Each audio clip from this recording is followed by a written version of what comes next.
أحييكم معاشر الإخوان والمسلمين والمسلمة بتحية الإسلام السلام عليكم ورحمة الله وبركاته.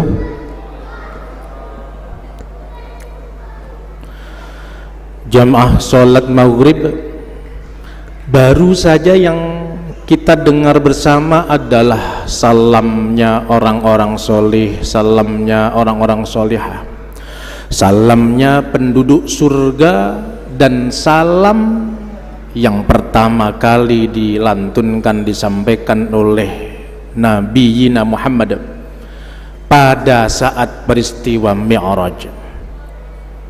Ketahuilah bahwa ketika Nabiullah Muhammad sallallahu alaihi wasallam berjumpa dengan Allah fi liqa'illah, beliau menyusun kata, beliau ingin menyampaikan, menyapa Allah dengan bahasa yang santun, yang elegan. Maka beliau kemudian terbesit dengan mengucapkan at-tahiyatul mubarakatus salawatut thayyibatu lillah. Dijawab oleh Allah, assalamualaikum ayuhan nabi wa rahmatullahi wa barakatuh. Dan kemudian Nabi juga menyahutinya, menjawab dengan assalamu alaina wa ala ibadillahi sholihin. Sadarkah bahwa kita telah digaransikan oleh Nabi Muhammad? Sadarkah dan tahukah bahwa kita di hadapan Allah sudah disebut oleh Nabi Muhammad wa ala ibadillahi sholihin, walaupun lafaznya di situ adalah teruntuk orang laki solih, tapi makna yang sesungguhnya, yang sebenarnya adalah semuanya termasuk solihah. Itulah historis sejarah salam yang kemudian ketika turun di bumi, Nabi kita Muhammad merubahnya dengan kalam assalamualaikum warahmatullahi wabarakatuh. Baik jamaah maghrib dan jamaah isya, saya ulang sekali lagi dengan penuh ketulusan, keikhlasan, persaudaraan, kesejahteraan, maka jawab salam saya assalamualaikum warahmatullahi wabarakatuh. A'udzu billahi bismillahil azizil ghaffar, bismillahil azizil qahhar, bismillahil azizil jabbar, bismillahi masyaallah la yasukul khaira illallah, bismillahi masyaallah la yasrifus su'a illallah, wa bismillahi masyaallah ma kana min ni'matin fa minallah, wa la hawla wa la quwwata illa billah. Alhamdulillahi wa kafa, assalatu wassalamu ala rasulihin nabiyil mustafa sayyidina Muhammadin wa ala alihi wa ashabihi ahli tuqa wal wafa. Asyhadu an la ilaha illallah wahdahu la syarika lahu dzul jalali wal ikram, wa asyhadu anna sayyidana Muhammadan abduhu wa rasuluhun nabiyil kiram, amma ba'd. Jamaah isya, jamaah maghrib yang dirahmati Allah subhanahu wa ta'ala, setinggi puji, sedalam syukur, mari kita bersama-sama berhatur kepada Allah yang Maha Azizun Ghafur. Biqaulil hamdulillah, tanda bahwa kita bertutur sebagai hambanya yang pandai bersyukur. Sholawat ma'assalam, mari sama-sama kita haturkan kepada baginda Muhammad sang Rasul, beliau yang dikenal dakwahnya yang selalu mengajak bukan mengejek, beliau yang dikenal dakwahnya yang selalu merangkul tidak memukul. Dan mudah-mudahan kita semuanya umat Muhammad sallallahu alaihi wasallam betul-betul mampu ihya'us sunnah, menghidupkan ajarannya, menghidupkan sunnah-sunnahnya, dan kelak berharaplah kita mudah-mudahan dapat syafaat fi yaumil qiyamah, fi yaumil akhirah. Maka mari semuanya kita haturkan salawat ma'asalam, semoga tetap terlimpahkan keharibaan beliau Rasulullah Muhammad sallallahu alaihi wasallam. Sallallahu ala Muhammad sallallahu alaihi wasallam. Sallallahu ala Muhammad sallallahu alaihi wasallam. Sallallahu ala Muhammad sallallahu alaihi wasallam. Sallallahu ala Muhammad sallallahu alaihi wasallam. Anta syamsun anta badrun anta nurun fawqa nuri. Anta syamsun anta badrun anta nurun fawqa nuri. Anta iksiru wa ghali anta misbahus suduri. Mari. Sallallahu ala Muhammad sallallahu alaihi wasallam. Sallallahu ala Muhammad sallallahu alaihi wasallam. Jamaah maghrib dan jamaah isya yang dirahmati Allah, hadirnya kita di tempat ini adalah bagian dari upaya ikhtiar kita agar kita masuk dalam golongan orang-orang yang solihin solihat.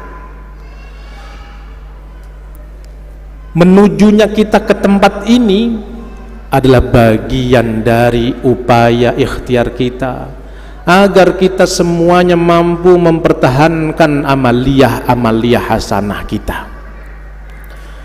Adalah ibadah yang kita tuju agar kelak kita mendapatkan takdir yang baik dari Allah. Tak akan ada yang tahu setelah kita berupaya, berusaha, ikhtiar dan doa kepada Allah, apakah kemudian kita ini nanti ketika diwafatkan oleh Allah dalam keadaan bihusnil khatimah, kita meninggal di mana, dalam keadaan seperti apa, bahkan kita tidak tahu, adalah menjadi rahasia Allah Subhanahu wa ta'ala. Bapak Ibu, bahkan kita pun juga tidak tahu ketika nanti kita dalam keadaan fi sakaratil maut, dalam keadaan naza', apakah kita nanti mengalaminya dengan diringankan, dimudahkan oleh Allah ketika nyawa akan lepas dari dalam raga jasad kita. Dan bahkan apakah kita nanti selamat dari pertanyaan malaikat munkar nakir, kita pun juga tidak tahu. Dan bahkan kita juga tidak tahu kalau kita nanti itu akan ditempatkan di surga atau di neraka Allah Subhanahu wa ta'ala. Maka kita di dunia ini dan saat ini, hidup kita adalah demi untuk memperjuangkan iman Islam kita kepada Allah. Musibah terbesar ketika iman kita lepas, musibah besar ketika iman kita tinggalkan, kita tanggalkan, dan tatkala kita mati maka kita dalam keadaan lepas iman, dan jelas itulah mati dalam keadaan su'ul khotimah. Na'udzubillahi min zalik. Allah tak akan mempertanyakan asal usul kita ketika hidup di dunia, apakah kita ini profesinya, jabatannya, statusnya, tak akan dipertanyakan oleh Allah. Tapi yang Allah pertanyakan adalah kenapa setelah engkau aku beri hidayah, setelah kau aku beri rahmat, setelah engkau aku beri petunjuk, lalu kenapa kau tidak beriman, masih tetap kufur kepadaku? Maka akan menyesal orang-orang yang ketika meninggal, ketika naza, ia belum bertaubat kepada Allah. Fatubu ilallahi taubatan nasuha. Maka jelas akan menyesal kepada orang-orang yang mereka belum menutup auratnya tatkala kemudian naza, sakarat maut.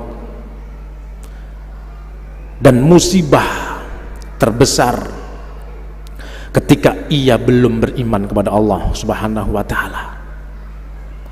Betapa pentingnya perkara iman, sampai Allah katakan bahwa dalam diri hambanya ketika ada orang yang beriman dan imannya itu seberat debu pun, maka Allah akan ganti, Allah akan hargai dengan surga. Yakhruju minan nar man fi qalbihi imanun mithqala dzarrah. Akan dikeluarkan dari neraka ketika ada orang yang ia ada imannya, walaupun iman itu sebesar debu, seberat debu, kecil, debu itu ringan, tapi Allah akan hargai iman hambanya dengan balasan surga. Itu adalah iman yang tipis, iman yang kecil, iman yang ringan. Terlebih ketika kemudian iman itu adalah iman yang terus dari setiap hari mengalami tahapan-tahapan yazid, terus bertambah. Imannya kepada Allah, ketakwaannya kepada Allah yang terus diperkuat, diteguhkan. Salah satu caranya adalah dengan cara kita beramal ya hasanah, datang ke Masjid Agung PB Sudirman ini dalam rangka menguatkan, meneguhkan iman kita kepada Allah. Maka insya Allah iman-iman kita tatkala kita terpaut hati kita, fisik kita dengan masjid seperti ini, maka insya Allah iman kita akan stabil, terjaga. Dan berharap ketika kita dipanggil oleh Allah, maka kita masih dalam keadaan membawa iman. Jamaah yang dirahmati Allah Subhanahu wa ta'ala, betapa pentingnya iman, sehingga Allah sampai katakan man qala la ilaha illallah dakhalal jannah. Barang siapa yang sempat berucap la ilaha illallah, tidak ada Tuhan selain Allah, dakhalal jannah, maka dia berhak masuk surga. Apa maksudnya? Apakah hanya sekedar kita berucap la ilaha illallah, la ilaha illallah? Ternyata belum cukup hanya berucap. Maka makna yang tersirat, makna yang paling dalam sesungguhnya adalah manakala kita, tatkala kita dalam beraktivitas sehari-hari, sanggupkah kita meninggalkan gambaran-gambaran, bayangan, pikiran selain Allah Subhanahu wa ta'ala? Ketika tadi kita sholat, sanggupkah kita tinggalkan nama orang-orang yang kita cintai, yang kita sayangi? Atau masih adakah dalam bayangan sholat kita nama, gambaran anak kita, istri kita, suami kita, atau mungkin barang berharga, benda kita, rumah kita yang kita tinggalkan? Maka tatkala itu masih ada dalam bayangan kita, dalam gambaran kita, dalam sholat kita, maka jelas sholat kita itu berarti masih belum terbaik. Apakah kemudian cukup dalam sholat? Ternyata tidak. Apakah dalam keseharian kita, aktivitas kita, pekerjaan kita, profesi kita, kesibukan kita, nama Allah Subhanahu wa taala tetap lekat dalam ingatan kita? Maka di sini yang perlu kita tajamkan, yang perlu kita teguhkan, yang perlu kita kuatkan adalah bizikrillahi ta'ala ala kulli hal. Maka semua aktivitas yang kita kerjakan bismillahirrahmanirrahim, kita niatkan karena Allah. Insya Allah semua akan ada Allah dalam aktivitas keseharian kita. Jamaah yang dirahmati Allah Subhanahu wa ta'ala, bahkan kita tidak tahu apakah anak kita, keturunan kita, zuriyah kita 50 tahun, 100 tahun, 200 tahun ke depan mereka masih Islam. Kita tidak tahu. Mungkin kita berkeyakinan kita sebagai generasi kolonial ini insya Allah, karena kita lahir, terdidik, sudah terbentuk, kita menjadi orang-orang yang punya amaliyah wazifah yang kuat. Insya Allah kita Islamnya insya Allah kuat. Tapi kelihatannya generasi kita, coba lihat dulu di zaman kita masih remaja Bapak Ibu, kita masih aktif di perkumpulan-perkumpulan kegiatan masjid, remaja masjid, remaja musola, kajian-kajian taklim. Mungkin sekarang masih ada yang kajian taklim, tapi ibu-ibu, bapak-bapak yang ikut. Mana remajanya? Nggak ada. Mana remaja masjidnya? Nggak ada. Kalaupun kemudian ada, bisa dihitung berapa masjid, berapa yang ada. Ini yang harus kita hidupkan kembali. Ini menjadi tugas kita bersama. Jangan sampai kemudian anak-anak kita selalu sibuk dengan organisasi malam mingguannya yang sekarang sudah ada di angkringan, kopi shop, yang sekarang sudah ada di angkringan Mahendra Data, di Gatsu, Dewi Sri dan sebagainya. Mereka sudah tertawa-tawa dengan pasangan-pasangannya. Naudzubillah. Maka bersyukur ketika kita punya generasi yang hari ini mungkin ikut kita berjamaah. Anak-anak yang lari-lari di sebelah sana, mereka sudah terbiasa, terpaut hatinya, pikirannya dengan masjid. Maka insya Allah mereka akan tumbuh dan tak akan lupa bahwa hatinya, pikirannya pernah terpaut di masjid ini. Jamaah yang dirahmati Allah, ini miris. Nabi mengkhawatirkan umatnya di akhir zaman itu, yang dikhawatirkan bukan karena kemiskinan. Kata Nabi, umatku itu sudah terbiasa menerima ujian, keprihatinan, kemelaratan, kemiskinan, karena mereka semuanya tahu bahwa kemiskinan dalam ketaatan kepada Allah akan membawanya nanti bersama-sama denganku di surga Allah. Dalam kitab Muhtarul Ahadits lembar ketiga, Nabiullah Muhammad sallallahu alaihi wasallam ketika akan memasuki surga, dan beliau kemudian diteriaki oleh malaikat khazin, siapakah engkau? Aku Ahmad, aku Muhammad. Sudah lama kami menunggu engkau ya Rasulullah. Silahkan kunci ini engkau pegang, silahkan engkau masuk pintu surga dari manapun engkau inginkan. Nabi tidak langsung memungut mengambil kunci itu Bapak. Nabi Muhammad justru malah kemudian menyampaikan kepada malaikat khazin, aku menunggu dulu umatku. Mana umatku?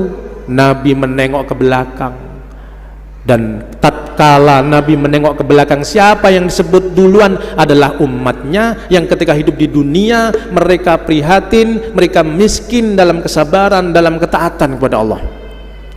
Merekalah yang mendapatkan syafaat pertama.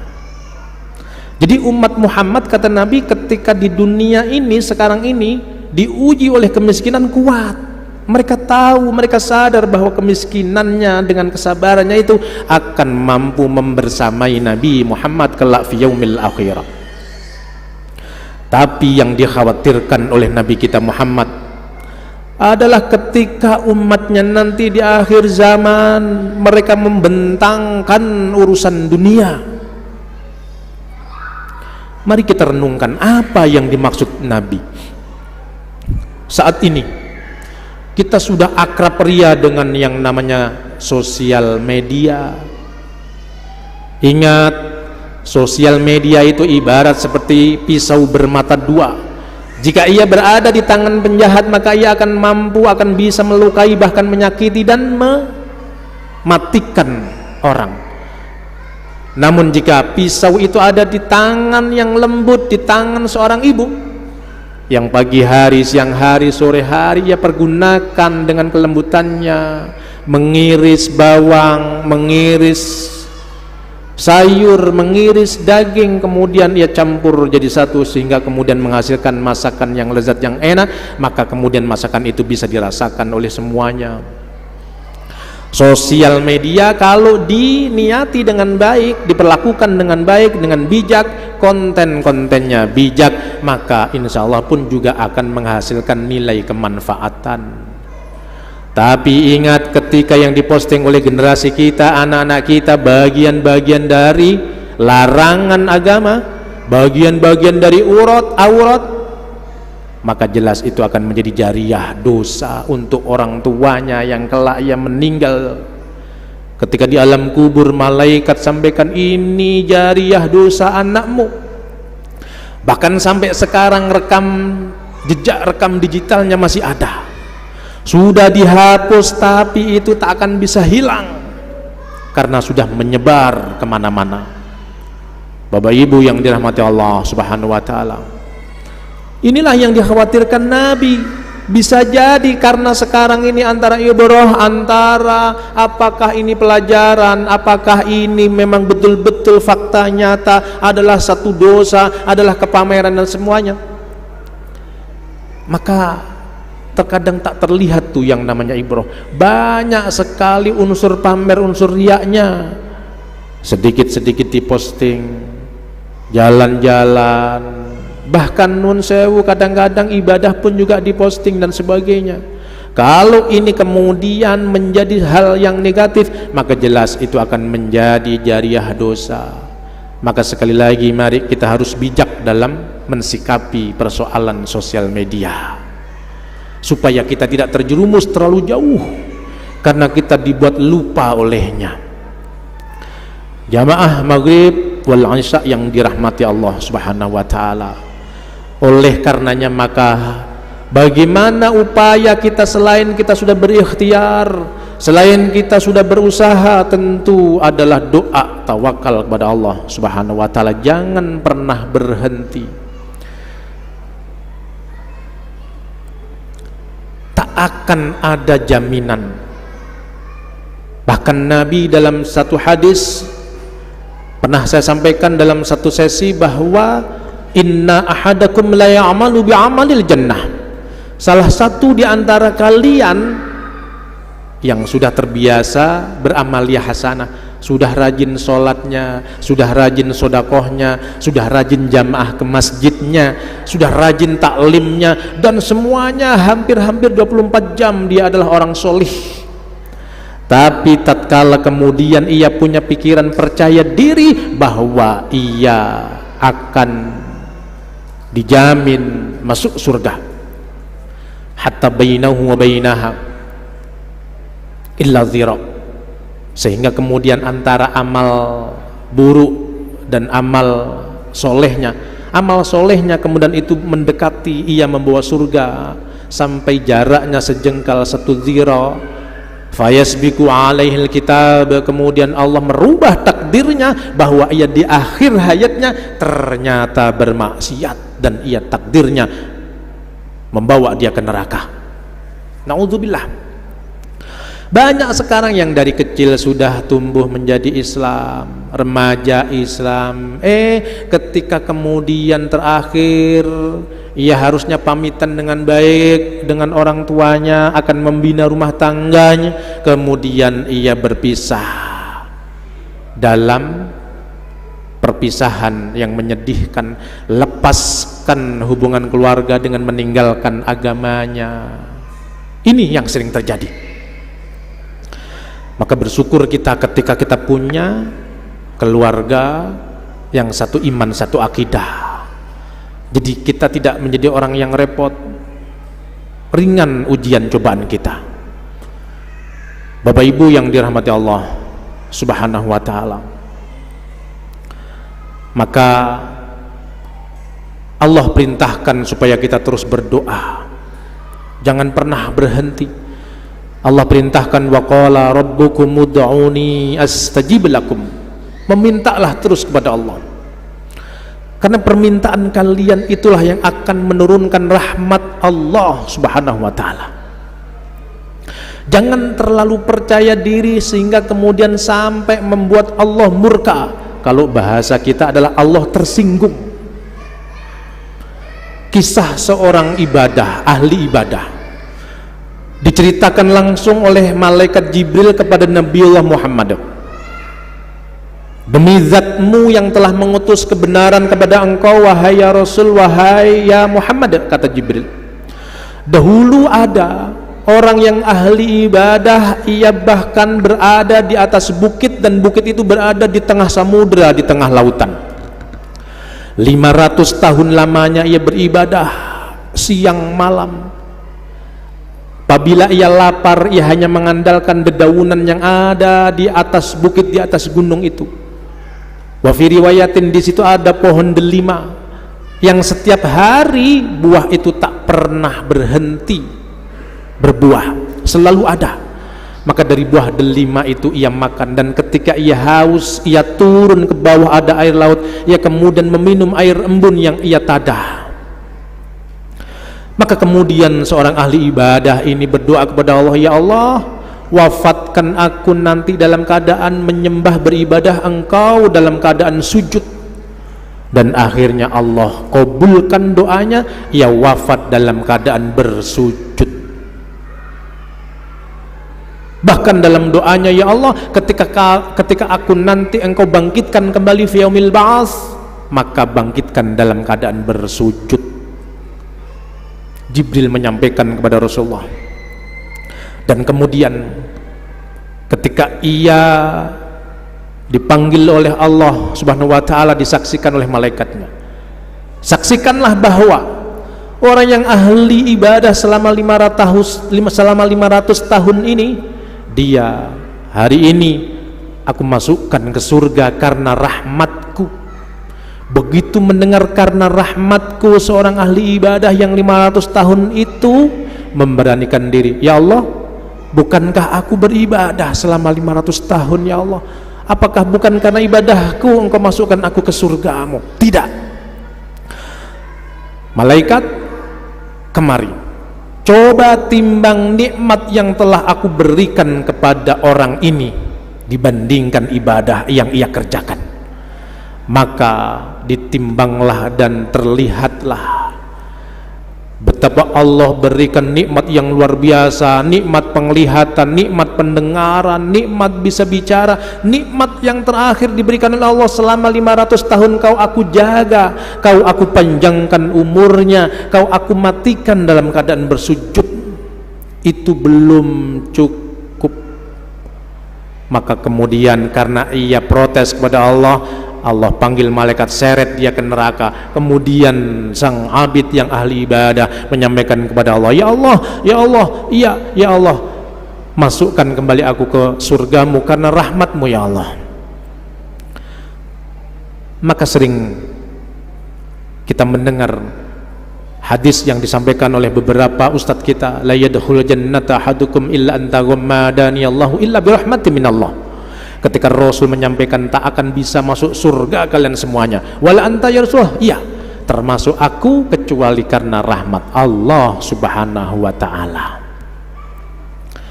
Maka tak boleh kita berhenti untuk terus berdoa. La yaruddul qada'a illa du'a, la yaruddul takdir illa du'a. Tak ada yang mampu merubah qada Allah, ketentuan Allah, takdir Allah di dunia ini kecuali dengan ikhtiar dan doa kita. Bapak Ibu, sebentar lagi kita akan menghadapi tahun politik. Biasanya banyak orang yang doa dadakan, minta didoakan.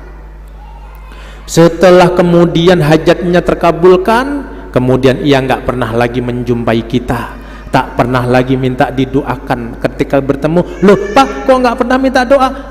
Hajatku sudah kabul. Berhentilah dia berdoa. Kemudian ada lagi orang yang selalu berdoa tapi tak pernah ia merasakan terijabah doanya. Loh Bu, kok nggak pernah ke Masjid Pipi Sudirman lagi? Aku sudah lama Mas, sudah 10 tahun lebih rajin sholat berjamaah ke Masjid Pipi Sudirman, tapi doaku nggak pernah didengar, nggak pernah dikabulkan oleh Allah. Akhirnya berhenti. Ini yang salah dari kita, budaya yang salah. Ketika berhasil berhenti doa, ketika nggak berhasil berhenti juga berdoa. Dua-duanya salah. Innahu la yas'alallah, sungguh dia ketika tidak meminta kepada Allah, ghadiballah, Allah akan benci kepadanya. Maka teruslah kita berdoa, dan Allah menyukai doa-doa yang dilantunkan, yang dimintakan, yang dimohonkan setelah orang-orang itu melakukan amaliyah, melakukan amal-amal kebaikan. Doa setelah berzikir di majelis zikir dengan segala macam yang ia amalkan, dengan wasilah-wasilah amaliyah, baca Al-Quran, baca sholawat, baca zikir, kemudian ia berdoa kepada Allah. Suatu hari dalam hadis kudusi, malaikat ditanya, dari mana engkau wahai malaikatku? Ana min baiti majlis ibadallah, saya datang, saya dari majelis zikirnya hamba Allah yang mereka memuji engkau, yang mereka mentasbihkan engkau. Maka Allah kemudian menyampaikan kepada malaikat, malaikat, doa-doa mereka inilah yang aku ijabah. Allah sangat suka terhadap hambanya yang pandai bersyukur, yang pandai berzikir, terus ingat kepada Allah. Bapak Ibu, ketika kita punya 2 anak misalkan, anak yang pertama, anak ini biasa-biasa saja, artinya dia tak terlalu produktif seperti anak yang kedua. Anak yang kedua, ia produktif, ia pinter cari duit, tapi ia nggak pernah pulang-pulang nengokin ibunya.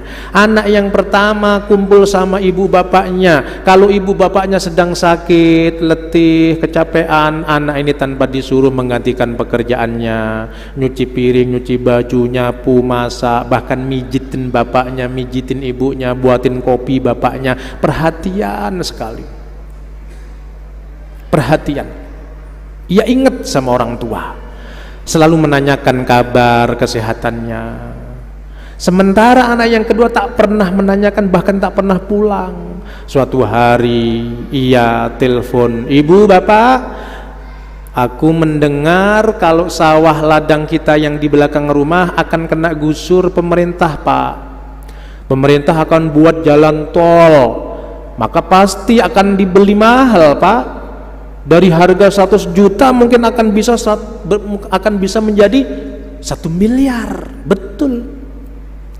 Nah, ketika berita ini benar sampai kemudian terjual, anak ini datang sungkem, kemudian merayu, meminta bagian. Ibu bapak, aku mau buka bisnis.